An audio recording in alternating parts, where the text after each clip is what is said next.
dia, prazer estar aqui com os irmãos e as irmãs também, né? Ontem nós tivemos, acho que botei esse negócio muito na minha frente, ok. Ontem à noite nós tivemos, lembrando, né, um pouco da nossa história, e hoje de manhã, então, se permitindo o Senhor, nós vamos ter um estudo sobre o uso do véu, está projetado ali, e amanhã de manhã também sobre o modelo bíblico de liderança. Nesses estudos a gente vai tentar responder o que a Bíblia fala sobre esses assuntos. E ontem tinha menos pessoas, mas eu estava dizendo, vamos ter a oportunidade de ver esse assunto, e à tarde hoje a gente vai ter um tempo de perguntas e respostas. Onde que está a caixa? Está lá?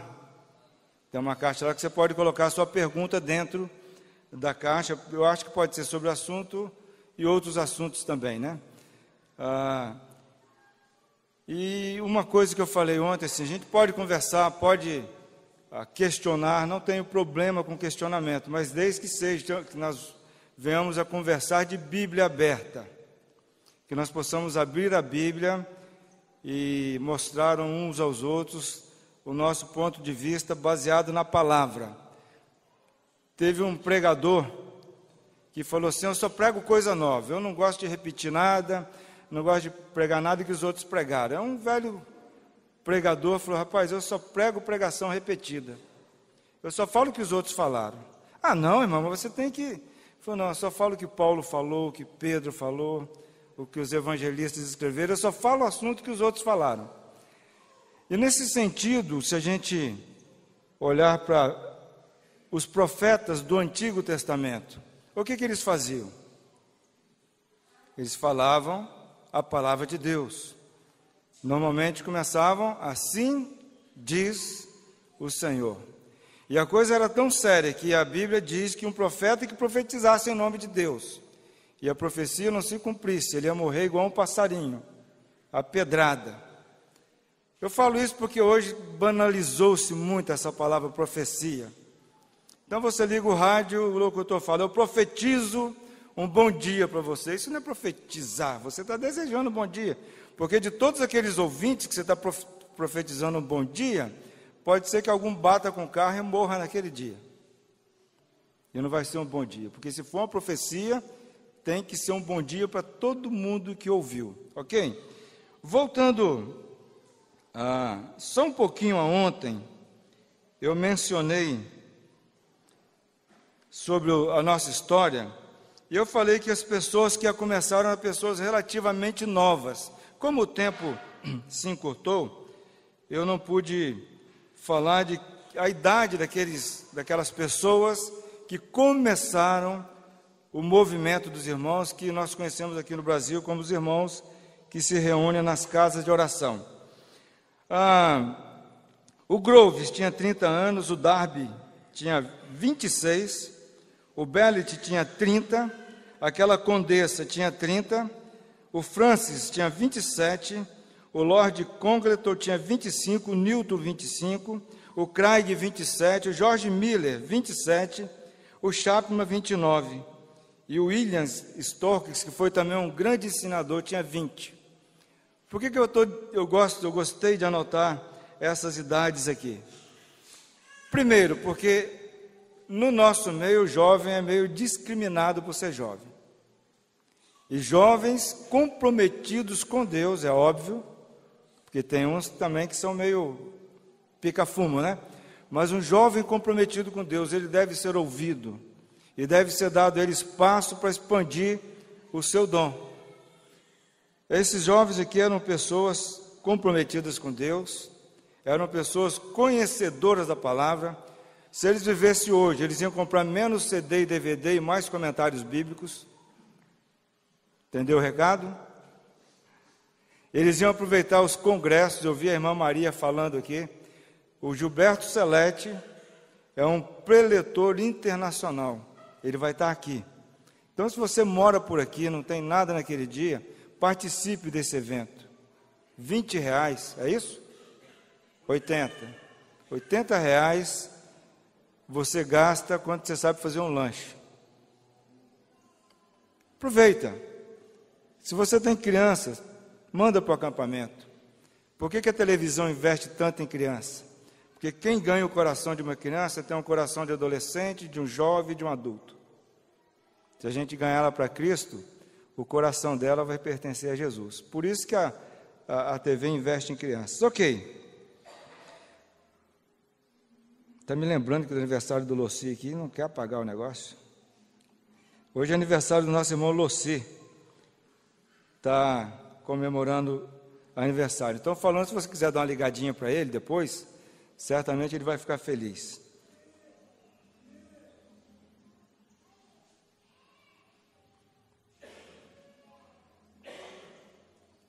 Vamos abrir a Bíblia em 1 Timóteo 3.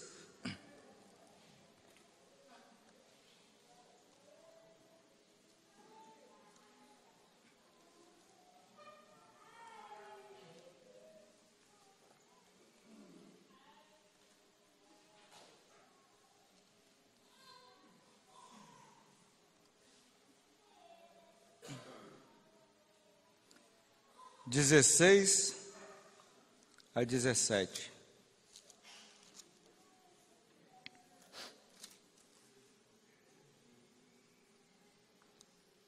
Desculpa, 2 Timóteo.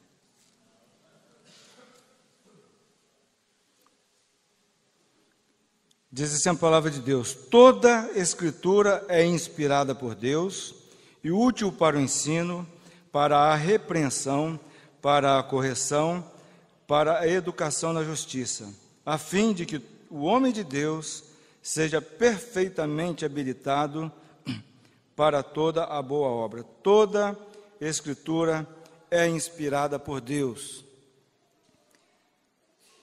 E a escritura, nós a temos, é a Bíblia. Quando a Bíblia fala de escritura, não está falando de uma carta, de uma namorada. A escritura na Bíblia significa ela própria, né? Estou dizendo isso porque tem uns irmãos que ficam discutindo por causa de uma vírgula nesse texto. Quando a Bíblia fala toda a escritura ou escritura, ela está dizendo dela mesma.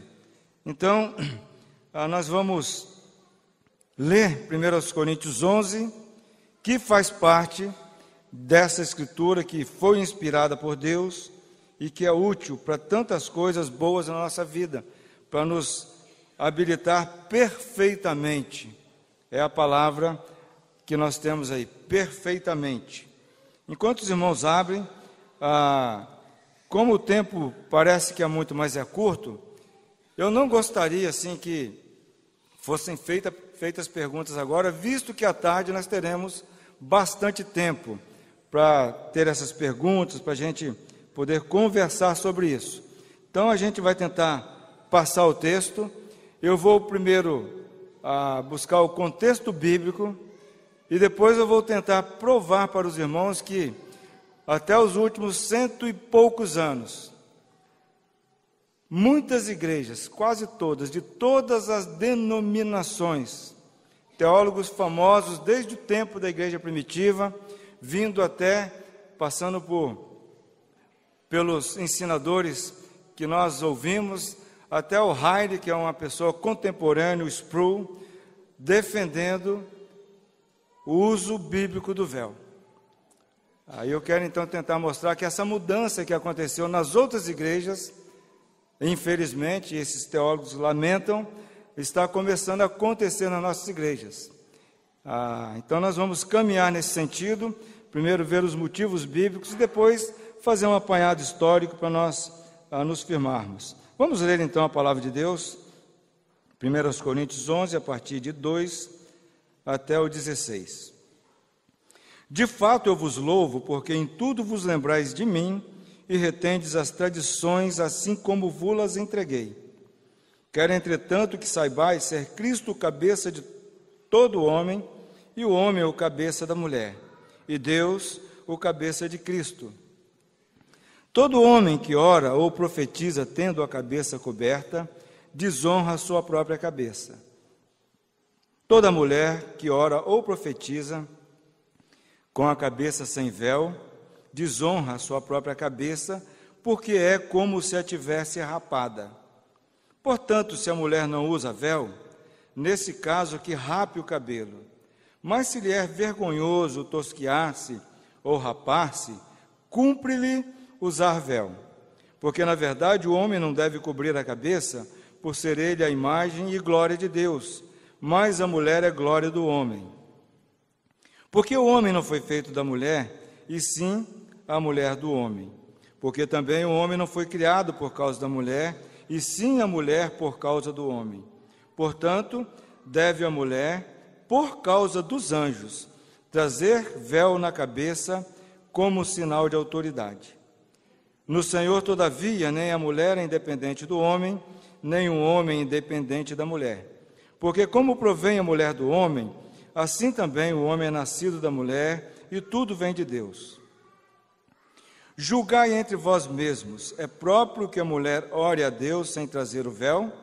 Ou não vos ensina a própria natureza ser desonroso para o homem usar cabelo comprido, e que, tratando-se da mulher, é para ela uma glória? Pois o cabelo lhe foi dado em lugar de mantilha. Alguns de vocês estão lendo na revista corrigida, pois o cabelo lhe foi dado em lugar de véu. Nós vamos tentar esclarecer essa aparente contradição do texto aqui.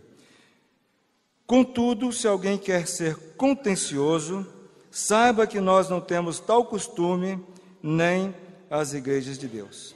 Nosso irmão já orou pelo nosso tempo, aí nós vamos seguir.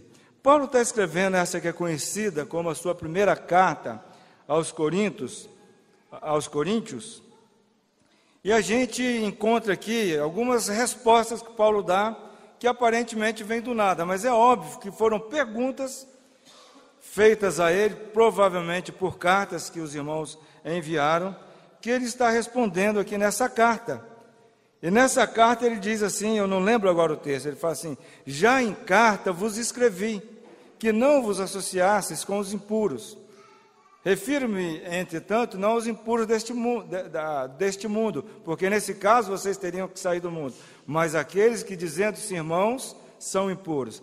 Então, antes de 1 Coríntios, já tinha uma carta que Deus não colocou na palavra. Havia troca de correspondência. E Paulo, então, aqui ele está respondendo a várias perguntas, e uma delas era a questão do uso do véu. E ele então começa a argumentar sobre os motivos pelos quais uma mulher cristã deve cobrir a sua cabeça nas reuniões da igreja local, onde ela é membro. E ele vai desenvolvendo esse assunto, certamente porque lá em Corinto estava havendo um problema nessa área específica. E ele então pega a metade do capítulo 11 e fala sobre esse assunto, e logo depois, em seguida, ele dá instruções quanto à ceia do Senhor, também tentando organizar a bagunça que os coríntios estavam fazendo nessa área da ceia. Então aqui ele está dando instruções, e se a gente for arrancar a página que está o capítulo 11, e dizer assim, essa página não vale mais, você vai arrancar da ceia junto também, se você for coerente, né? Existe um consenso, passado mais por filmes e por figurinhas de histórias, de que na antiguidade, principalmente no primeiro século, todas as mulheres só saíam na rua com a cabeça coberta. Mas um estudo do pano de fundo histórico vai mostrar que não, porque esse tempo aqui, o mundo era dominado pelos romanos, e para o nosso interesse, principalmente 3 culturas, que era a cultura romana, que estava em voga na época, uma cultura anterior ao Império Romano, que era a cultura e a língua grega, por isso que o Novo Testamento foi escrito em grego, e a cultura judaica. A mulher grega e a mulher romana não precisavam cobrir a cabeça na rua.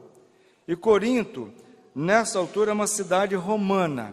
Ela tinha sido destruída em 146 a.C., e depois o Júlio César, o imperador romano, a reconstruiu agora como uma cidade de arquitetura romana, de costumes romanos e de língua romana. Então, lá em Corinto, nessa época, era uma cidade aonde Paulo pregou. E há até uma discussão sobre aquela Corinto tão devassa ser a Corinto anterior a essa do Império Romano. Então, para que a gente possa entender esse assunto, a gente precisa ver que Paulo aqui, ele está falando de símbolos. Ele vai falar de um símbolo que é muito comum a nós, é o pão, não é isso? Todo domingo de manhã, na maioria das igrejas, o que tem sobre a mesa lá na frente? Um pão. O que simboliza esse pão? Esse pão tem algum poder, alguma virtude? Ele precisa ser um pão que foi ungido antes? Lá no nosso caso, não quero entrar nessa discussão de que tipo de pão que é, mas na maioria das igrejas é um pão comum, que às vezes durante a semana a gente toma café nos alimentando dele, não é isso? E quando você vai na padaria, você vê aquele pão, você não tem, não, o corpo do Senhor, eu estou lembrando. Normalmente eu não lembro. Alguém lembra quando vai na padaria? Fala, olha, eu estou lembrando que o Senhor foi sacrificado, que o corpo dele foi entregue por mim. Alguém lembra? Eu vou confessar que não. Mas quando eu vejo o pão na mesa, esse símbolo ganha para mim o quê? Um significado especial. Naquele momento, esse pão simboliza algo precioso, que é o corpo do meu Senhor. E também, ele vai falar do outro símbolo, o vinho. Dois símbolos que nós usamos todos os domingos para nos remeter à mente a uma memória, uma verdade espiritual. Então, apesar de não haver poder nenhum no símbolo, como não há no véu, o significado dele é importante. E é disso que Paulo vai falar. Por que uma mulher cristã deve usar uma cobertura sobre a cabeça durante as reuniões da igreja? E antes de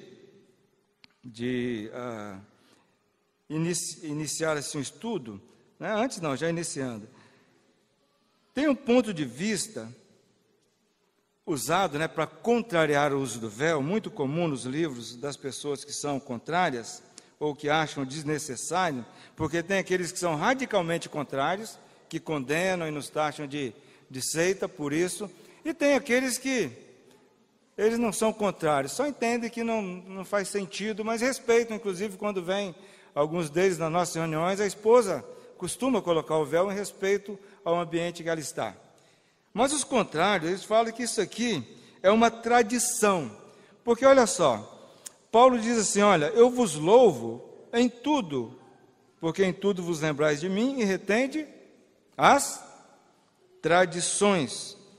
Será que o apóstolo Paulo, que é tão conhecido, e nós vemos as cartas dele, pregando contra o legalismo e tradição humana, tradição judaica, será que agora ele vai impor uma tradição? É isso que ele está falando aqui? Quando a gente lê lá em Tessalonicenses, Paulo usa essa palavra também, a mesma palavra no grego, ele diz assim, irmãos, estáis firmes e retende as tradições que vos foram ensinadas, seja por palavra, seja por epístola. 2 Tessalonicenses 2,5. Paulo, então, não está falando de regras humanas. Antes, ele está falando, com essa palavra tradição, de instruções que ele passou para as igrejas, que os outros apóstolos também passaram para as igrejas. Essa palavra, então, tem que ser entendida como instrução, como ordenança, e não como uma tradição humana. A gente sabe que as epístolas do Novo Testamento são chamadas de tradição apostólica, não é isso? E nós vamos perceber que esse tipo de tradição apostólica é o que nos sustenta. É por isso que nós estamos aqui, tendo esse final de semana, para estudar as tradições apostólicas. Tudo aquilo que os apóstolos registraram na palavra de Deus e que são normativo para a igreja.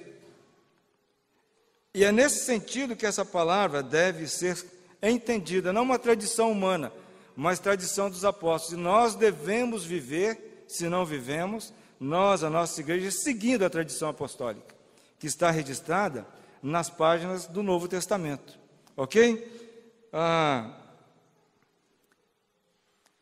Eu quero só dar uma introdução, uso do véu através da história. Paulo é o primeiro a mencionar, onde nós temos conhecimento, e ele diz que a mulher deve ter um símbolo de autoridade sobre a cabeça. O Clemente de Alexandria, um homem do primeiro século, a mulher e o homem devem ir à igreja vestidos decentemente. Para a mulher, significa usar o véu. É lógico que eu estou tirando essa frase de um contexto, de um ensino todo, mas dá para entender. Tertuliano, Deus ordena à mulher, use o véu. Martinho Lutero, a mulher deve usar o véu por causa dos anjos. Tomás de Aquino, que os católicos sequestraram como um teólogo deles, mas era um irmão em Cristo. A mulher deve usar véu para mostrar que abaixo de Deus ela está naturalmente sujeita a outra autoridade. Agostinho de Hipona, não é apropriado nem mesmo a mulher casada não usar o véu. John Bunyan, que escreveu aquele livro O Peregrino, ficou preso muito tempo por amor a Cristo. Parece-me, santas e amadas irmãs, vocês devem estar contentes com o uso deste símbolo de autoridade. Charles Spurgeon, a razão pela qual as nossas irmãs cobrem a cabeça nas reuniões da igreja é a presença dos anjos. Esse homem era um batista, muito famoso. R.C. Sproul, entendo que o uso do véu deve permanecer intacto como um sinal de obediência a Deus. Eu deveria ter passado um por um e esqueci, eu sempre faço isso. Eu faço a apresentação e eu mesmo esqueço de passar. Esse irmão aqui ainda é vivo, até onde eu sei. Ou se morreu acho que em 2016. Ok. Qual é o primeiro argumento que Paulo usa? Ele fala que há uma ordem estabelecida. Eu não achei uma palavra melhor para hierarquia, mas entendo isso não como grau de superioridade, mas ordem de funções, onde uma função é dada aos homens e uma função é dada às mulheres. Isso tanto na igreja como também no lar, ok? Essa hierarquia, ela é colocada na seguinte ordem: Deus é o cabeça de Cristo, Cristo é o cabeça do homem e o homem é cabeça da mulher. O que Paulo faz, ele vai lá no começo, ele vai lá na criação. E se vocês perceberem, Jesus também, quando fala de questões ligadas à família, ele vai dizer assim, no princípio não era assim. E ele vai lá para o Éden, para ver como que Deus estabeleceu as coisas, e não o que a cultura fez daquilo que Deus estabeleceu. Não o que os costumes dos povos fizeram. Por exemplo, quanto à poligamia, eles vão lá no Novo Testamento, lá no Antigo Testamento, falam, no princípio Deus fez homem e mulher. Quanto à sexualidade também, quando Paulo trata da questão do homossexualismo, ele fala, olha, no princípio Deus criou macho e fêmea, não tem um meio termo aí no meio desse negócio. Então, quando um escritor bíblico volta a esse momento, ele está querendo chamar a nossa atenção para algo precioso que foi a criação e tudo que Deus estabeleceu lá no começo.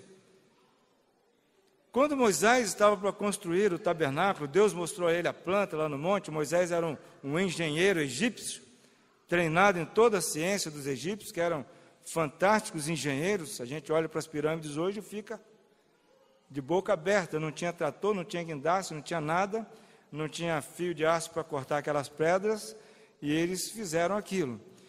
Deus fala com ele, vede que faça tudo segundo o modelo. Moisés, não inventa de adornar, de fazer uma coisa para ficar, faz do jeito que eu te mostrei, segundo o modelo. É essa a ideia.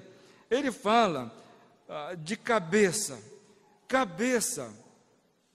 e Jesus também é o cabeça, né, não só de Cristo, mas da igreja, não deve ser entendido como um sinal de superioridade, mas sim de autoridade advinda de Deus em algumas circunstâncias. A Bíblia é clara em dizer que homens e mulheres tem igual valor diante de Deus. Deus não me ama mais do que ama qualquer irmã. O mesmo sangue que foi derramado para salvar os homens, foi derramado para salvar as mulheres.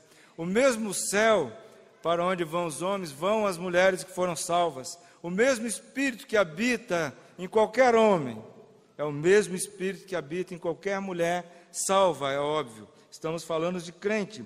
Então, é nesse sentido, lá de Gênesis 2, que nós devemos entender que a mulher foi feita por causa do homem. É isso que a Bíblia diz. É assim que Deus escolheu. Se você me perguntar por que Deus quis assim, eu não sei. Eu só sei que eu não discuto com Deus. Ele fez assim certamente porque era o melhor que ele podia fazer, não tinha outro jeito, né? Essa prioridade atribuída ao homem, né? Quando a gente vê que ele foi o primeiro e depois a mulher vem então por causa dele e para ele, esse motivo está enraizado lá na criação e naquilo que Deus estabeleceu. Lá no jardim do Éden, o homem foi colocado como cabeça da mulher. Qual dos dois desobedeceu a Deus primeiro, lá no Éden, comendo o fruto que Deus tinha dito para não comer? O homem ou a mulher? A mulher. Não se animam, não, homens. Calma aí que eu não acabei ainda, não. Quando Deus foi cobrar a desobediência, ele cobrou de quem? De Adão. Por quê? Ele era o líder. O líder é responsável. E a gente que gosta de bater na mesa e dizer, quem manda aqui sou eu. Lembre-se de uma coisa, no dia que Deus for cobrar o que deu errado na nossa família, Ele não vai cobrar da minha mulher, Ele não vai cobrar dos nossos filhos, Ele vai cobrar de mim, se eu falhei. Líder de igreja e líder no lar tem uma grande responsabilidade. Deus vai cobrar lá na igreja de Santo Torquato, não é do Darcy, não é do Toninho, é de mim, do Juninho, do Adonias, esse tempo que nós somos presbíteros lá. Então, é nesse sentido que a gente tem que entender a questão da liderança, uma responsabilidade muito grande. Deus foi cobrar de Adão porque ele era o cabeça, ele era o responsável. Eu não sei o que Adão estava fazendo quando Eva estava batendo papo com a serpente, mas ele tinha que estar atento e falar, Eva, para de conversar com esse bicho, porque todo papo com serpente acaba ruim. Como diz a garotada, dá ruim, não tem conversa. Começou a dialogar com o diabo, a questionar a palavra de Deus, que é isso que ele faz, e tem muita gente fazendo isso hoje, dá errado. É uma questão de tempo. Ok, então essa hierarquia, ela foi instituída para estabelecer distinções de papéis e não de valor. Eu quero que isso fique bem claro. Distinção de papéis, o que o homem faz, o que é para o homem fazer no lar e na família, e o que é para a mulher fazer na igreja. Porque existem funções diferentes. Uma coisa que a Bíblia é clara, não permito que a mulher ensine na igreja. Ensino na igreja é para homens. Uma irmã não deve ir lá para frente, abrir a Bíblia para ensinar para a igreja. Isso está contra a palavra. Agora, isso não significa que a irmã não possa vir aqui, dar um testemunho, vai cantar um hino, fala antes, mas o ensino, a pregação é papel dos homens, e tem muitos homens se acovardando e jogando esse peso para as mulheres, e se a gente não faz, elas vão e fazem, porque essa é a natureza da mulher, ela faz, se tem que fazer, ela vai fazer, e se está acontecendo isso, a culpa é nossa, e vai ser de nós que Deus vai cobrar, e dela também, porque ela conhece a palavra. Ok? Então é nesse sentido. Agora, lá em Santo Torquato, eu brinco que se as mulheres forem arrebatadas meia hora antes, ou pelo menos um mês antes, quem vai dar conta do departamento infantil, Darcy? Eu, você? Nós vamos ficar apertados, meu irmão. Mulher tem ministério? Tem. Nós precisamos ver qual é o ministério das irmãs. Tem irmã que não cita um hino na ceia, porque não pode e tal, mas em casa, de respeito, e manda no marido. Melhor citar um hino na ceia, vai fazer menos mal. A ordem da submissão não significa que a mulher está debaixo do pé do homem. Deus tirou a mulher do lado do homem, a companheira tem um conteúdo emocional que nós não temos. Eu fui aprendendo isso aos poucos. Eu lembro que o primeiro congresso que eu organizei, nós montamos lá um palco, e para a gente é assim, está funcionando, o microfone está funcionando, o palco está em pé, não vai cair. É assim que o homem pensa. Primeira noite, as esposas, eu na época era solteiro, mas a esposa dos outros irmãos chegaram, mas esse palco vai ficar assim? Eu falei, por quê? Está balançando? Não, está feio. Porque tinha aqueles ferros aparecendo, não estamos nem aí, né? A gente pode dar uma ajeitada? Então à tarde aí dá uma... Rapaz, de noite, o palco era outro, tinha flor, ficou bonito. Porque isso é do conteúdo emocional da mulher. Dá uma flor para um rapaz, menina, para o seu namorado. O máximo que ele vai fazer é examinar a flor, sabe onde que o caule liga, vai arrancar as pedras para ver como é que cola esse trem aqui. Ele não vai olhar para aquela flor como vocês olham. Percebe a diferença? Por isso que a mulher, a Bíblia diz que é o complemento do homem e vice-versa. O homem tem uma visão, a mulher tem outra. Quando essas duas visões colaboram como auxiliador idônea, a gente começa a ver um monte de coisa que a gente simplesmente não conseguia ver. Homens casados, sua esposa chegou para você e falou assim, olha, aquilo ali é assim, assim, assim. Você fala, o que é isso? No meu caso, o que é isso, Cátia? Você está vendo coisa. Não, você está ficando maluca. E depois o que acontece? Exatamente aquilo que ela tinha visto e eu não consegui ver. Então, irmãos, não é questão de inferioridade, mas de funcionalidade, ordem de função que Deus estabeleceu.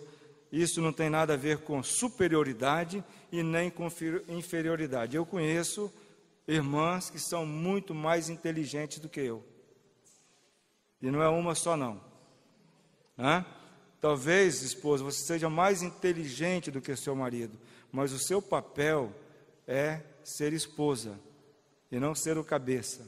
Isso deve ser deixado para ele. Uma acusação, quando a gente começa a ensinar isso, é que a gente é machista. Eu não tenho problema com mulheres, eu vou falar por quê. Eu sou neto de duas, sou filho de uma, casei com uma outra e tenho duas filhas. Então eu não tenho problema com mulheres, não quero massacrar a mulher, porque senão eu estou acabando com a minha própria casa. Mas é uma questão de funções, de ver o que a Bíblia diz.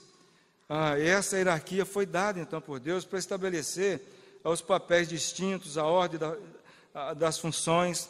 As irmãs na Torquato têm ministério, são líderes de departamento, e nós devemos diferenciar liderança da igreja, que são presbíteros, de lideranças na igreja. Tem lá ali do departamento infantil, quem lidera o departamento feminino da igreja? Aquelas irmãs que saem à tarde para fazer visita. Sou eu? Eu que devo fazer isso? Não, é uma irmã. Agora, quem lidera a igreja? Aí é diferente. Então, a gente percebendo isso, a gente vai entender essa função, essa argumentação que Paulo coloca como primeiro motivo. O segundo motivo, ele vai falar dessa questão de glória e de honra. Ele deixa, então, do versículo 4 ao 10, essa distinção da função, e ele deixa entender aqui bem claramente que o fato da salvação ter vindo não aboliu aquilo, nesse sentido, que foi estabelecido lá no começo. Ela não foi abolida pela salvação de Jesus. Ela continua, e Paulo reforça isso aqui em 1 Coríntios 11. E ele então passa a dizer, todo homem que ora ou profetiza com a cabeça coberta, com um boné na cabeça, ok? Se você tem costume de orar com boné na cabeça, tira o boné, porque boné é cobertura, desonra a sua cabeça. E Paulo fala, sabe por quê? Porque Deus deu a ele a posição de autoridade, de líder. E, segundo Deus, quem deve colocar um sinal de subordinação é a mulher, e não o homem. Então ele fala que isso é uma desonra do homem para com Deus, desfazendo daquilo que Deus estabeleceu. Então nós também temos que observar isso. E ele fala, porque ele é a imagem e glória de Deus. Aí vem a pergunta, as irmãs não são? São. É óbvio que são. Mas ele está voltando lá no começo, vamos lembrando, Deus começou a criação, então quem manifestou primeiro a imagem, a semelhança e a glória de Deus foi Adão, um homem. E depois então veio a Eva. Essa ordem então, Paulo fala, olha, não é apropriado que a glória de Deus se apresente no culto, numa reunião coberta, com um símbolo de submissão sobre a cabeça. Por outro lado, a Bíblia diz que a mulher que ora ou profetiza com a cabeça coberta está desonrando a sua posição, aquilo que Deus deu, aquele papel que Deus estabeleceu para ela, e é uma desonra. E vocês, irmãos, coloquem isso na cabeça. Talvez você até hoje não foi ensinada, talvez você não está de véu porque esqueceu, não estou aqui tacando pedra em ninguém. Quem conhece o coração de cada um é Deus, mas a Bíblia diz que isso é para com Deus uma desonra, uma desfeita. Eu vejo muita gente distraída na igreja, e eu estou falando da minha agora, onde eu reúno, que leva o véu e deixa dentro da Bíblia. Isso precisa estar na mente, incutido, está na palavra, 1 Coríntios 11, se você está sentado no culto, participando dos momentos de oração, talvez não orando audivelmente, mas como deveríamos estar em sentido de oração, estar sem véu. Para você talvez isso não tenha importância, talvez para alguém isso não importe, mas para Deus ele diz, é uma desonra. Eu vejo isso como uma desonra. E eu não quero desonrar a Deus. Ele fala uma coisa interessante. A mulher que faz isso é como se ela tivesse a sua cabeça tosquiada. Dá uma olhada aqui, ó. Eu não gosto de mostrar não, mas eu vou mostrar para vocês. Você queria ficar assim, irmã? Não é vergonhoso? Não é? As mulheres, já perceberam como é que ela tem um negócio com o cabelo delas? Não é isso? Arruma, procura arrumar. De onde vem esse sentimento? Eu de manhã chego lá no banheiro, passo uma água no cabelo, tchup, tchup, tchup. Está mais ou menos, está bom. Mas, irmã, não, ela tem um cuidado.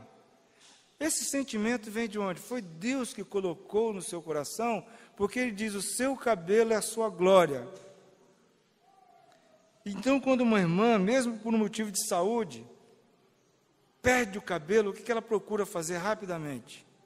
Eu conheço uma irmã que ela ia fazer quimioterapia, ela tem um cabelo lindo, ela está viva ainda, a esposa é a nora do irmão Walter Alexandre, a esposa do Marcos. Ela foi, o cabelo ia cair, ela cortou, fez uma peruca com o cabelo dela, e na primeira quimioterapia que ela fez, então ficou lisinho, ela usava, porque ela não queria ficar careca,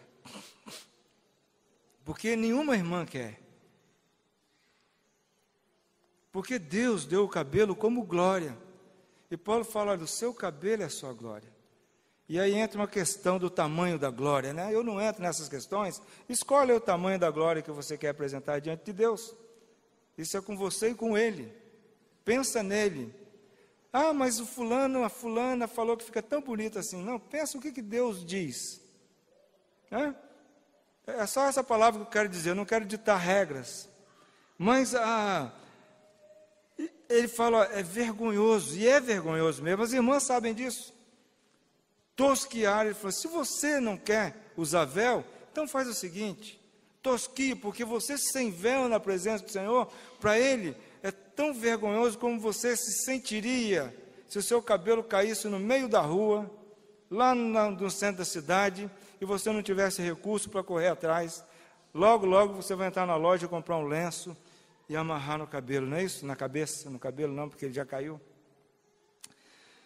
Agora, a gente começa a pensar em questões de costumes, de cultura. Mas nós temos que pensar em termos bíblicos. O que a palavra glória significa? É a palavra grega doxa. ela significa louvor e honra, aquilo que nós dirigimos a quem? Ela é usada muito para Deus, para o Senhor, a glória do Senhor.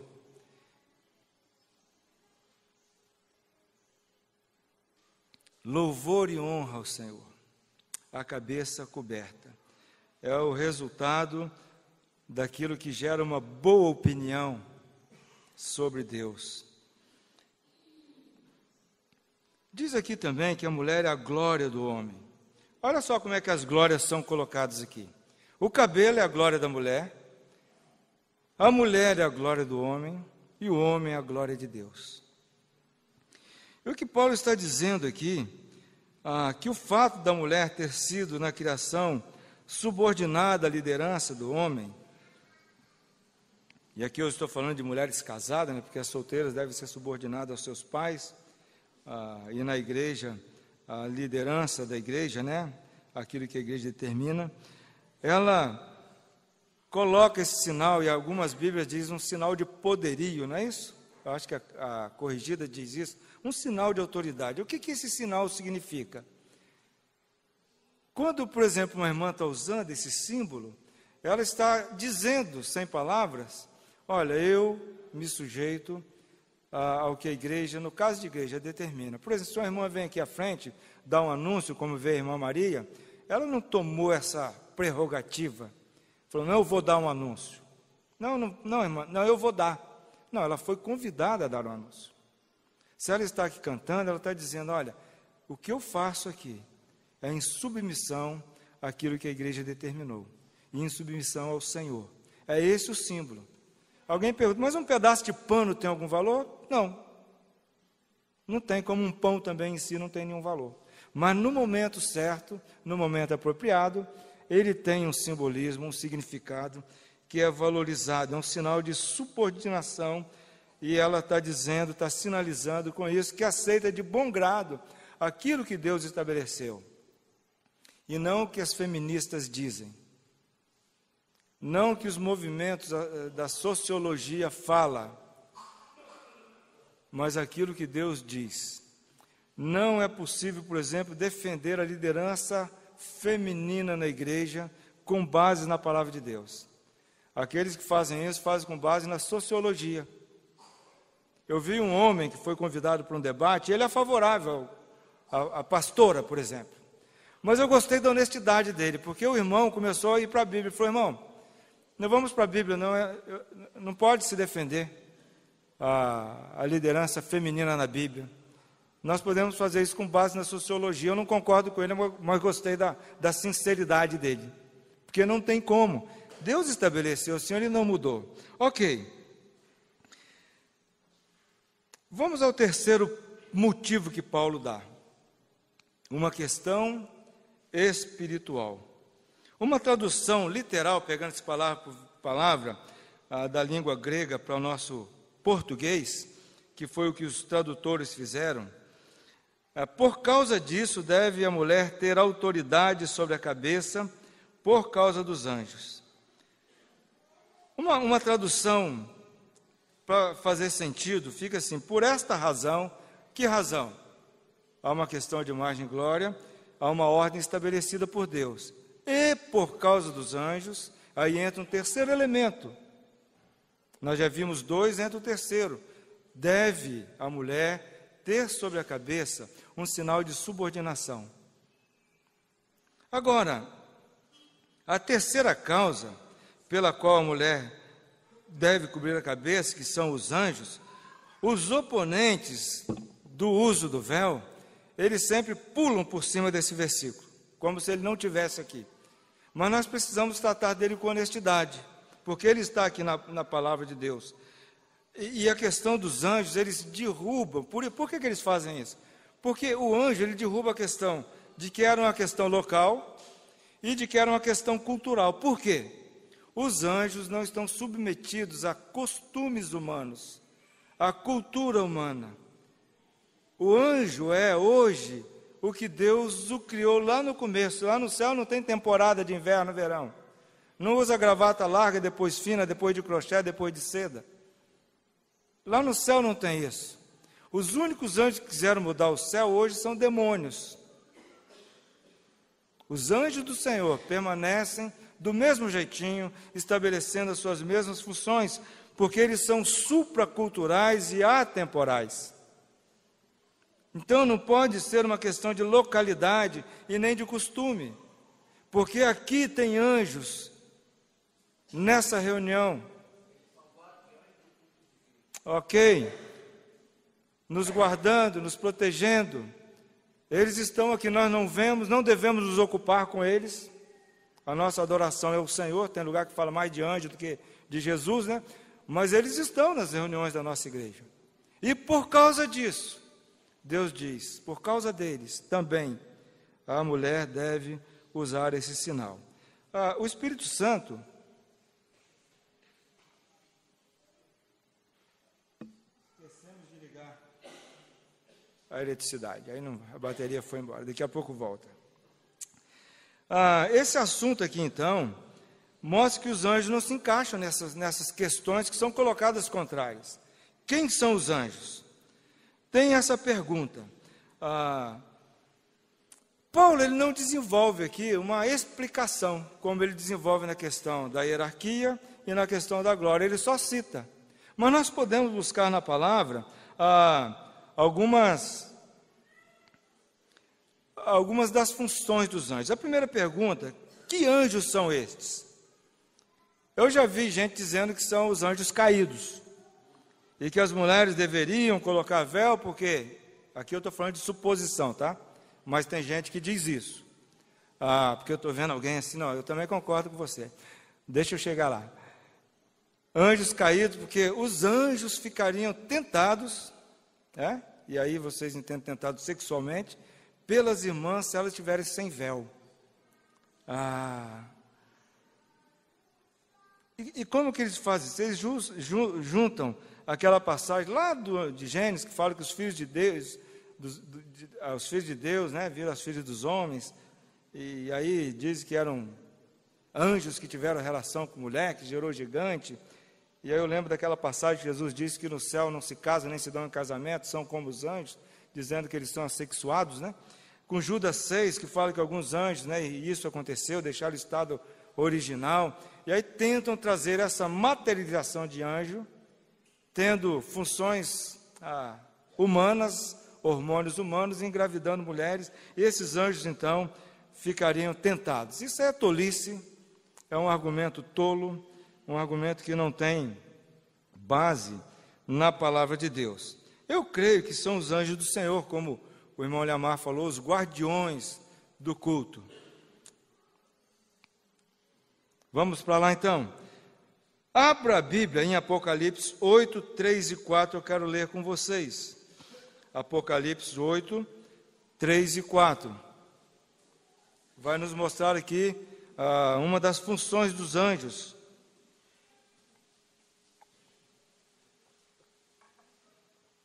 Para conosco, os cristãos. Diz assim a palavra de Deus, Apocalipse 8, 3 e 4. Veio outro anjo e ficou de pé junto ao altar, com incensário de ouro. E foi-lhe dado muito incenso para oferecê-lo, olha que interessante, com as orações de todos os santos, sobre o altar de ouro que se acha diante do trono. E da mão do anjo subiu à presença de Deus a fumaça do incenso com as orações dos santos. Que coisa bonita. Aquele cheiro que o anjo ofereceu das nossas orações com incenso perante o Senhor no altar que está diante do trono de Deus. Aí você vai me perguntar, por que um anjo precisa fazer isso? Eu não sei. Eu não sei. Eu sei que ele faz, porque está escrito aqui. E eu acho isso precioso. Talvez um dia Deus vai explicar isso para a gente. Hebreus também, 1,14, diz que os anjos são espíritos para ministrar a favor daqueles que hão de herdar a salvação. Anjos servindo a gente, talvez num livramento, talvez numa orientação, protegendo de um ataque. E há muitas histórias de irmãos nossos do interior que viajaram para pregar o evangelho, e tinha gente do Tucaia e não os matou, porque viu que tinha mais gente com ele, e ele estava sozinho. Então são muitas histórias, não estou falando de gente louca não, de gente séria. Anjos do Senhor, servindo aqueles que hão de herdar a salvação. Por último, abra aí para esse ponto, Efésios 3:10. Aqui ele dá uma ligação da função da igreja com os anjos. Deus não toma muito tempo, mas ela existe. Efésios 3:10. Depois que eu parar de escutar o barulhinho das folhas, eu quero ler com vocês. Efésios capítulo 3, versículo 10.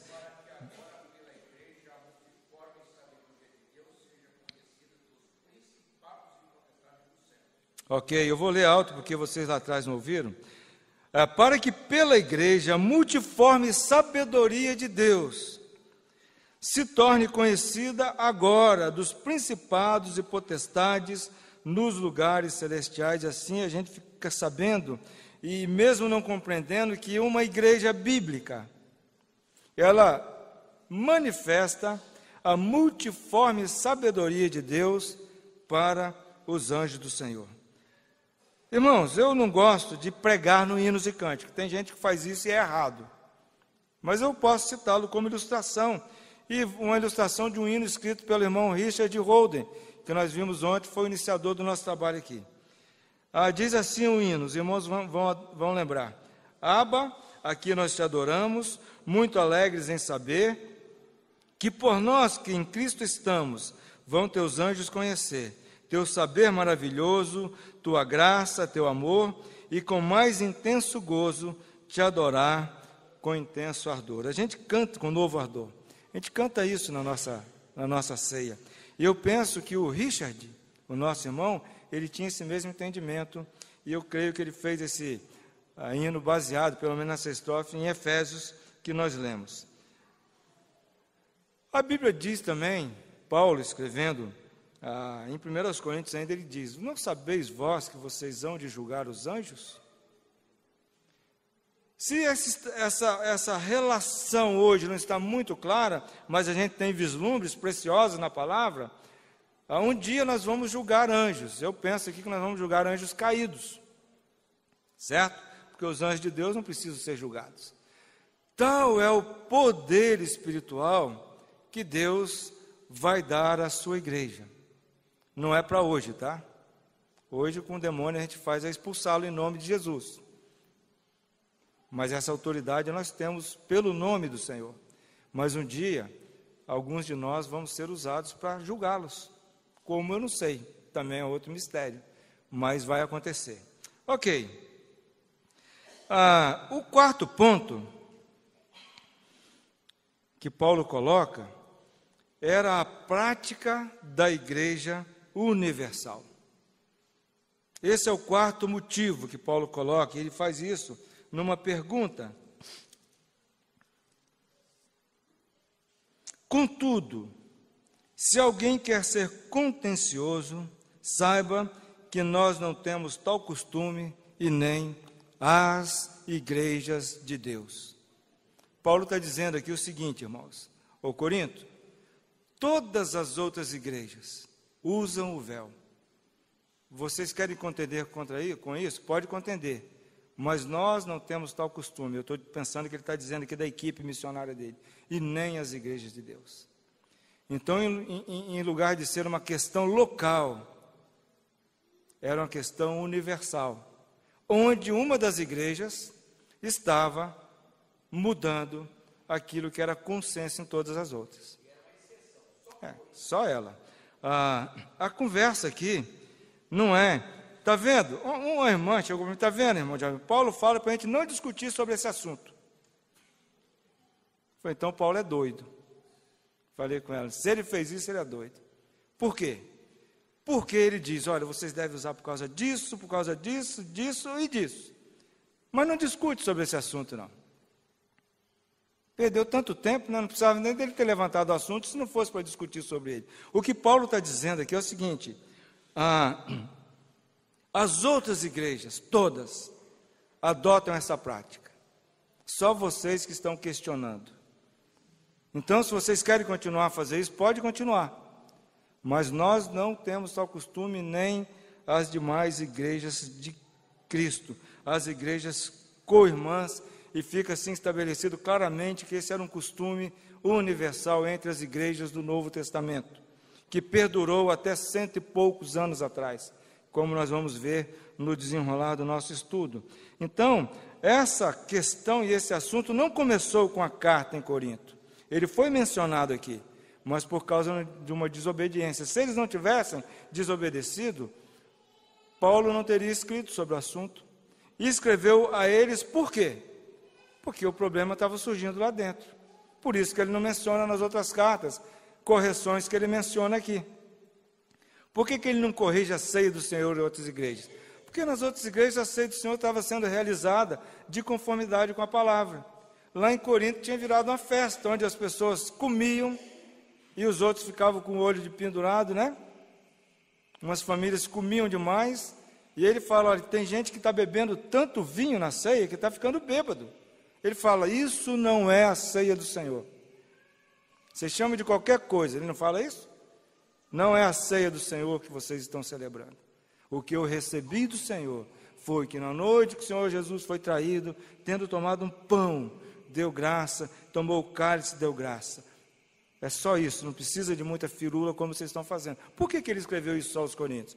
Porque, de novo, lá naquela igreja é que estava havendo um desacordo nesse sentido. Para as outras igrejas não precisava escrever isso, que nas outras igrejas as coisas estavam funcionando. Outra coisa, no versículo 2, diz que Paulo entregou.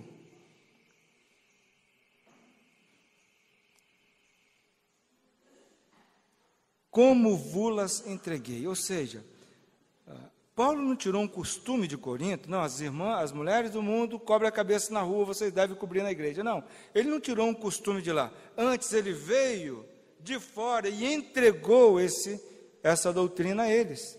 Ele não tirou da cidade, ele trouxe para a cidade junto com o Evangelho. Essa palavra entreguei aqui é importante, para a gente entender e contradizer e não aceitar os argumentos contrários. Ele entregou, ele não pegou algo do mundo, de um costume do mundo, e trouxe para as irmãs. Muito pelo contrário, como ele entregou o Evangelho, ele entregou também essa prática, e portanto as razões e as instruções de Paulo são fundamentadas na teologia. Não tenham medo dessa palavra, né? Teologia é o ensino bíblico, é aquilo que Deus passou para a gente, fundamentados na teologia e não em costumes humanos. Ele entregou a eles uma prática que ele tinha entregue lá em Antioquia, lá em Icônio, lá em Listra, né? Em Derbe, que ele tinha entregue às outras igrejas onde ele fundou, ele levou aos coríntios também e entregou essa doutrina. Depois, então, de esgotar as argumentações, eu estou precisando dar uma corrida aqui, Paulo faz uma pergunta. Depois do que eu disse a vocês, julgue entre vocês mesmos. É apropriado a uma mulher orar a Deus com a cabeça descoberta? Essa é uma pergunta de retórica. Ela já traz embutida a resposta. E a resposta é o quê? Não. Depois de tudo que eu falei, vocês ainda acham que isso está correto? Na verdade, Paulo está perguntando a eles uma pergunta onde a resposta já vem, porque ele diz, toda mulher que ora ou profetiza com a cabeça sem véu, desonra a cabeça. Então, vocês acham que isso é correto? Eu quero fazer uma recapitulação. Primeiro motivo, a questão da ordem das funções, a questão da glória e da honra do cabelo, a questão espiritual dos anjos e a prática universal da igreja.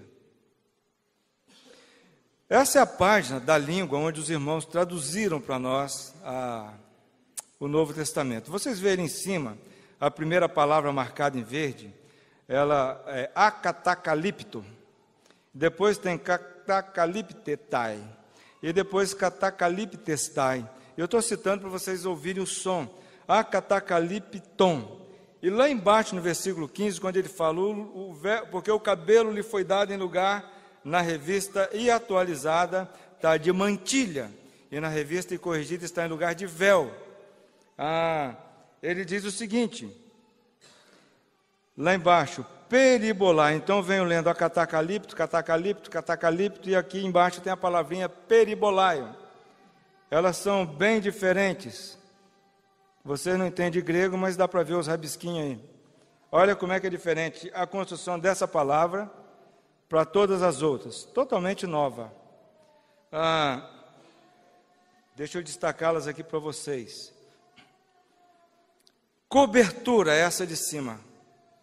Katá, no grego, tem a ideia de algo que vem sobre. Kata, calipto, sobre a cabeça. Peribolai, vem da palavra aquilo que é lançado em volta, como um manto, ou um chale, né? Hoje não se usa mais chale, mas as mulheres usavam. Essa é a palavra aqui, não cabelo. Por que a diferença? Ela existe na Bíblia, e os tradutores da Corrigida, não vai jogar sua Bíblia fora, não estou criticando a tradução, foram infelizes em falar que o cabelo foi dado em lugar de véu, porque você não pode tirar o cabelo para orar. Não, para orar, vou botar o cabelo, você bota véu, ok? Então, são duas palavras diferentes. Nós temos, por exemplo, no português, muitas palavras de raiz grega. O médico de coração é o quê? Cardiologista. Mas por que não coração zoologista? Porque no grego a palavra cardia é a palavra coração, e quase todos os termos médicos vêm do grego. Pneumatólogo, né, agora mudou, que é o médico do pulmão, porque pneuma no grego é ar, né, de onde vem o nosso pneu, e por aí vai. Periferia. A periferia da cidade é aquilo que está em volta dela. É essa palavra aqui. Algo que vem como um complemento ao cabelo, e não em lugar dele, e nem em lugar do véu. Deixa eu só ler, irmãos, eu estou 1 hora, você posso passar alguns minutinhos? Já tem 1 hora certinho. Se cabelo e véu são as mesmas coisas, desculpa, eu devia ter projetado. A gente deveria ler o versículo 5, ele está assim, toda mulher que ora ou profetiza com a cabeça sem véu desonra sua própria cabeça, porque é como se a tivesse rapada. Caso estivesse falando do cabelo como véu, não fica bravo, que é uma suposição para contraditar. Teria que ler assim, toda mulher, porém, que ora ou profetiza com a cabeça sem cabelo, desonra sua própria cabeça, porque é como se a tivesse rapada. Se não tem cabelo, não tem como rapar. Tem o 6, portanto, se a mulher não usa véu, nesse caso que rape o cabelo, mas se é vergonhoso torcear-se ou rapar-se, cumpre usar véu. Ou como nós deveríamos ler se véu e cabelo fossem a mesma coisa no texto. Portanto, se a mulher não usa cabelo, nesse caso, rape o cabelo. Mas se é vergonhoso tosquiar-se, cumpre-lhe usar cabelo. Coisa de doido isso, né? O apóstolo não era doido, e muito menos o Espírito Santo do Senhor. Porque, na verdade, né, vamos ler agora para o homem, o versículo 7. Eu vou ler já a segunda opção, se cabelo e véu é a mesma coisa. Porque, na verdade, o homem não deve ter cabelo na cabeça, por ser ele a imagem e glória de Deus, mas a mulher é a glória do homem. Nesse caso, só os carecas que estariam bem, né? Porque eles não têm cabelo sobre a cabeça. Eu estou chegando lá, para minha tristeza. E se a gente for ler assim, o texto fica totalmente sem sentido. Então, no texto, cabelo é cabelo e véu é véu. Uma coisa é uma coisa, a outra coisa é outra coisa. Ok? Vamos orar e depois a gente volta para o segundo período. Pai querido, nós te louvamos pela tua palavra, te louvamos acima de tudo pelo teu Espírito que a inspirou e que habita em nós, Pai, desde que nós vamos para ela com um coração submisso e dependente do Senhor, nós cremos que nós poderemos entendê-la segundo aquilo que o Senhor colocou e não segundo aquilo que os homens fizeram dela, Pai. Nós te pedimos essa bênção, te agradecemos, em nome do Senhor Jesus, amém, Senhor.